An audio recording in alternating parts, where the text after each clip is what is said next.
नमस्कार, न्यूज़ आरती मीडिया पर आपका स्वागत है।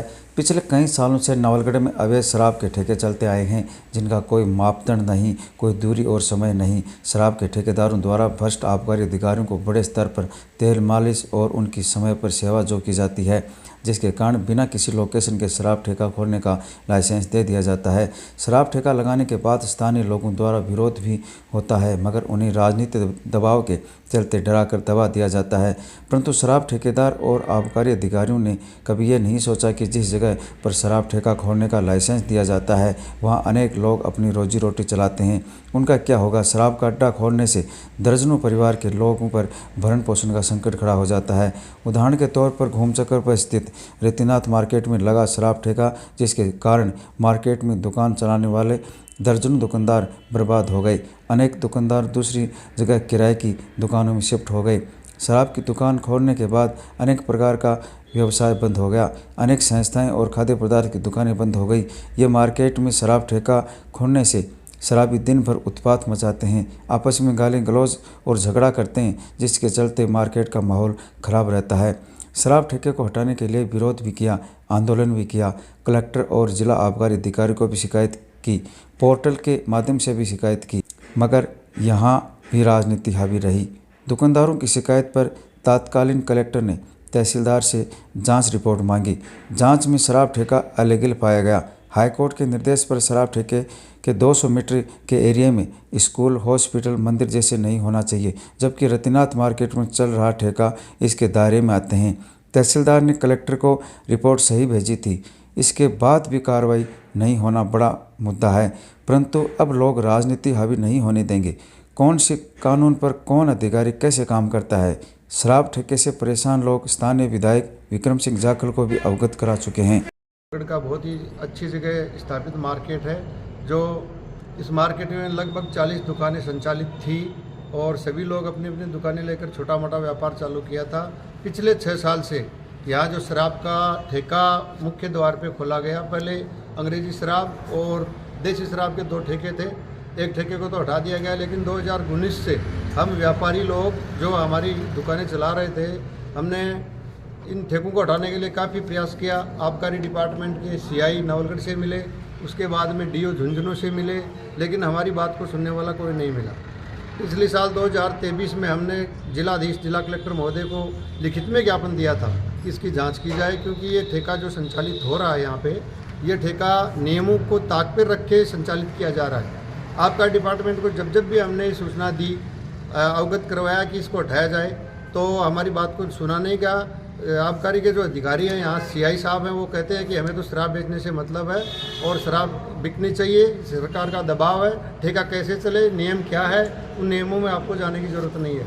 कलेक्टर साहब को हमने अवगत कराया था कि साहब यहाँ पे ये ठेका जो संचालित है, 40 दुकानें हमारी चौपट हो गई हैं। हमारे घर बार में जो हमारे यहाँ से जो हमें आमदनी होती थी वो चौपट हो गई है। तो कलेक्टर साहब ने तहसीलदार नवलगढ़ को आदेशित किया था कि इसकी संपूर्ण जाँच की जाए।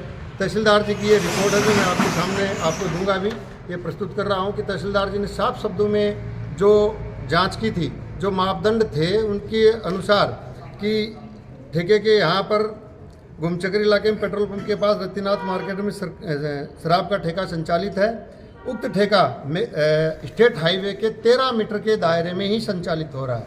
होली लाइट स्कूल, गौतम बालिका स्कूल, यहाँ का एक निजी हॉस्पिटल और मेडिकल और यहाँ जो बस स्टैंड है, वो सारे के सारे इस दायरे के अंतर्गत आते हैं। इसके बावजूद भी ये ठेका संचालित है। हमारी कोई सुनने वाला इस शासन प्रशासन में कोई नहीं है। अब क्या कदम है आगे? अभी तो देखो ये है कि आज मीडिया के माध्यम से, आप चैनल के माध्यम से जितना समाचार प्रकाशित करेंगे, धन्यवाद आपको भी देना चाहूँगा कि आपके चैनल वाले बार बार हमारी मांगों को आप लोग छापते रहते हो। अभी एक बार पुनः हम निवेदन करते हैं कि यहाँ के जो आबकारी अधिकारी बैठते हैं उनसे निवेदन करेंगे, जिला में जो आबकारी डीओ साहब बैठते हैं उनसे भी निवेदन करेंगे, शासन प्रशासन को अवगत कराएंगे। इसके बावजूद भी अगर ये स्थिति बनी रहती है, यहाँ दिन भर शराबी उत्पात मचाते हैं, हुड़दंग मचाते हैं, पूरे मार्केट में गंदगी पैदा कर रखी है इन लोगों ने, अगर इसके बावजूद भी अगर शासन प्रशासन नहीं चेत पाता है, तो हम लोग इस पर बड़ा आंदोलन करेंगे। परेशान इस बात से हैं कि जब सुबह आकर दुकान खोलने की स्थिति में 9-10 बजे हम आते हैं, उससे पहले तो यहाँ शराब के ठेके का टाइम 10 बजे है और 8 बजे दीवार के अंदर से एक मोरी बना रखी है और सुबह 7 बजे से शराब बेचना शुरू कर देते हैं। ये यहाँ की पुलिस को भी पता है, यहाँ के आबकारी के सीआई को भी पता है। और देर रात जब शाम को 8 बजे तक शराब बिकने का समय होता है, उसके बावजूद 11 बजे तक यहाँ शराब के अड्डे संचालित रहते हैं। पूरे मार्केट में गंदगी का माहौल बना कर रखा है, जगह जगह बोतलों का टूटा हुआ कांच बिखरा पड़ा रहता है, हर वक्त यहाँ दहशत का माहौल बना रहता है। इससे हमारा व्यापार पूरा चौपट हो गया है। अभी ठेका प्रथा जो है इसको या तो वापस पुनः इनको रिन्यू करने जा रही है, सुनने में आया है। अगर ये रिन्यू करते हैं तो इससे पहले हम लोग एक बार आपके चैनल के माध्यम से सरकार शासन प्रशासन को अवगत कराना चाहते हैं कि या तो यथाशीघ्र इनको बंद करके इस ठेके को यहाँ से हटाया जाए। अगर नहीं हटाया जाता है तो बड़े स्तर पर हम आंदोलन करेंगे, रोड भी जाम करेंगे, अनशन पे भी बैठेंगे। ये शराब की दुकान यहाँ आने से पहले यहाँ एनजीओ चल रहा था, यहाँ कोचिंग इंस्टीट्यूट चल रही थी, यहाँ सब दुकानें खुली थी और अच्छा धंधा चल रहा था, सारा मार्केट खुशहाल था।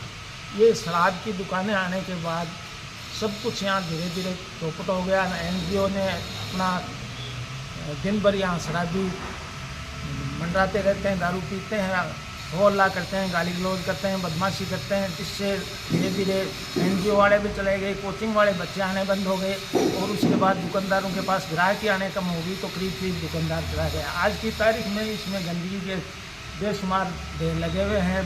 इधर ही पेशाब करते हैं, इधर ही झगड़ा करते हैं, इधर ही दारू पीते हैं और दिन और रात 24 घंटे में मतलब कोई टाइम नहीं कि यहाँ जमवाड़ा नहीं रहता हो शराबियों का। तो ये जो शराब का ठेका है ये सरकारी बायलॉज के हिसाब से गलत जगह है। 2 स्कूलें हैं, गौतम बालिका सीनियर सेकेंडरी स्कूल और ओरिलाइट प्ले स्कूल, उससे 100 मीटर के दायरे में है। निजी हॉस्पिटल है डॉक्टर विजेंद्र चौधरी मालीराम हॉस्पिटल, यहाँ दिनों मेडिकोज के ऊपर भी हॉस्पिटल संचालित है। इन सब से ये 100 मीटर के दायरे में। और बस स्टैंड जैसे बताया भाई ने, बस स्टैंड भी बसें यहाँ रुकते हैं, सरकारी प्राइवेट सब बसें रुकते हैं, सभी सवारियाँ उतरते हैं। तो उनको भी यहाँ शराबियों के अभद्र व्यवहार की वजह से परेशानी होती है। तो अभी हमारा सरकार और प्रशासन से और आबकारी विभाग से नहीं, विधायक जी से की बात की है इस मामले में? हाँ, विधायक जी से बात हुई है। विधायक जी ने कहा कि आप इसके बारे में प्रशासन और सरकार से बात लोगों को कह के प्रतिक्रिया दो अपनी, जिससे मैं उसके बाद कार्रवाई करूंगा और इस ठेके को नया जो 1 अप्रैल से आने वाला है तब हटाने करेंगे। आपको न्यूज़ कैसी लगी कमेंट बॉक्स में लिखकर ज़रूर बताएं। साथ ही चैनल को सब्सक्राइब और लाइक करना ना भूलें।